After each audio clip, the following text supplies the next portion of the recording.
Hello everyone and welcome back to the SteemTrail Gaming News. Today is the 17th April of 2018. My name is Kralizec and I will be your host for the evening. Today we got two stories for you guys. First one is about a gamer who is apparently so invested in his game that tornado is not a big thing of concern. And secondly, we're going to take a look at the Bully Hunters campaign as it crashed and burned. But we're going to begin with a Fortnite player who decided that a game is more important than his life, obviously. As there was a tornado going through his neighborhood and he decided, oh, I'm just going to keep on playing and not go into safety. This guy, apparently with either only half a brain or huge balls, is named Anton Williams, and he comes from Greensboro in North Carolina. And yeah, he was playing Fortnite while a tornado was rampaging through the neighborhood. And well, he was apparently pretty close to actually winning. So he decided, you know what, I'm going to play as long as I can. The tornado that's tearing the roof of the neighbor's house is not a big concern to me. So I think one thing should be said straight away.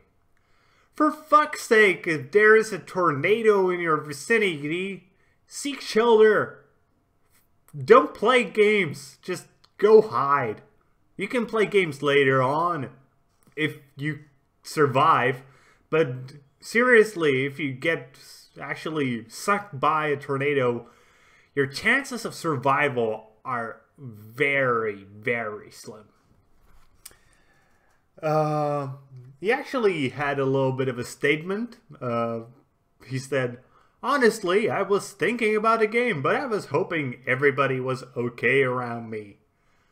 Dude, you were ignoring a tornado. You didn't give a shit about anybody. I think this thing is super obvious. You just cared about winning. And the reason he actually sought shelter was not because he died in game, wasn't because he died in real life.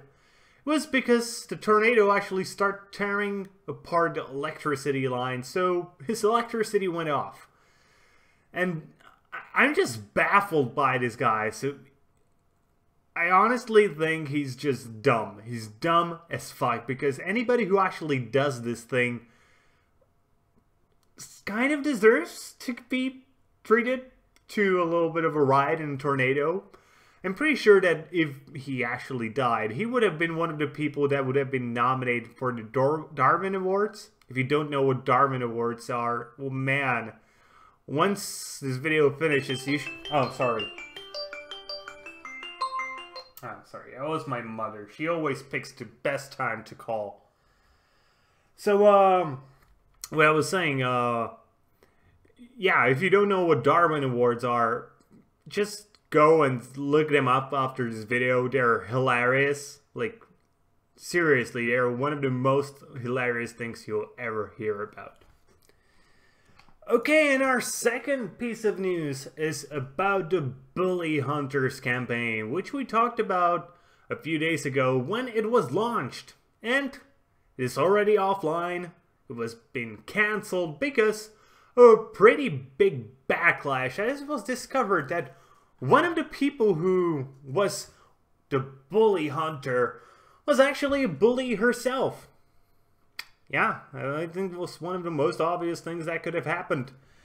So this was about Natalie Zombie Unicorn Casanova, and some of her own statements from the past surfaced, and they included stuff like homophobic and abusive language. So the sponsors of the campaign very quickly pulled out. I personally don't think that anybody should be punished for using quote-unquote harassment in game, and I don't even consider it harassment, I consider it smack. And I really think that's just a part of competitive gaming and competitive environments in general. Like, if you're going to be playing football with your friends and you just will be better than them, well, they will be talking shit about you because it's a psychological game. It's not only a game of skill, it's also a game of psychology. And so are online games. But I saw this coming. This was so obvious that it's going to happen, that the campaign will be pulled down because, well, what's the word for it? It's essentially an ideological shit test. And it was so obvious that at least one of the people included will fail this shit test in a spectacular way. And that's exactly what happened. Zombie Unicorn actually had sort of a statement, which I find just amazing. So what she said is, I can't begin to count the hours I spent gaming online. In that time, I've seen every imaginable sort of harassing and threatening language. And yes, I've even used some of that language myself in a reactionary way. I regret that, but I don't regret my role in helping to raise awareness of this important issue if it means other women will be able to game online without fear or concern of being harassed. You can debate the merits of the execution, but I will always remain supportive of the overall goal and any programming that will help achieve it. I'm actively working with bully hunters on more solutions to help end harassment in gaming. So first of all, you don't really care about harassment because if you did, you wouldn't be doing it. That's just so freaking obvious. I don't want harassment in my game, so I don't harass. What I do is I try to be nice. When my team is losing Rocket League, I'm not like, oh, you guys are so shit. What I say is like, you know, guys, we can do this. Let's pick up our composure and win this. Because that is the actual solution to this problem. Being positive. The way to combat negative and toxic people is to be positive, not to try to be better than them. It really won't solve anything because, well, they aren't being negative and toxic because they are so much more better than the other people. They're being that way because they want to include that psychological piece into the game that forces the rest of the players to play worse so they have a better chance of winning. And the way to combat that is to be positive and get the rest of the players to play better, not to take a pro player and have them beat their ass. The only thing that will happen is they will leave the server and join another server and be toxic there. It won't really solve the issue. It will just take it and put it under a rock so you cannot see it. And that's not how you solve problems in any sense of the word. It's just a dumbassatory way, and it's super frustrating because I feel this is the way we are trying to solve our problems in general in the modern world. Instead of looking at them, looking at the cause of them and why it is happening, we are just like, oh, this is a poor person and he is hungry. Let's just take him away to the shelter. Yes, that will help him for the one night. And you know what will happen next day? He will come back to the street, again being poor and hungry. But you won't care anymore because you will not see him anymore. The real solution is finding out why he is homeless, why he doesn't have a job, and helping him educate himself. It's like one of the most old-timey pieces of knowledge we have. Give a man a fish, feed him for a day.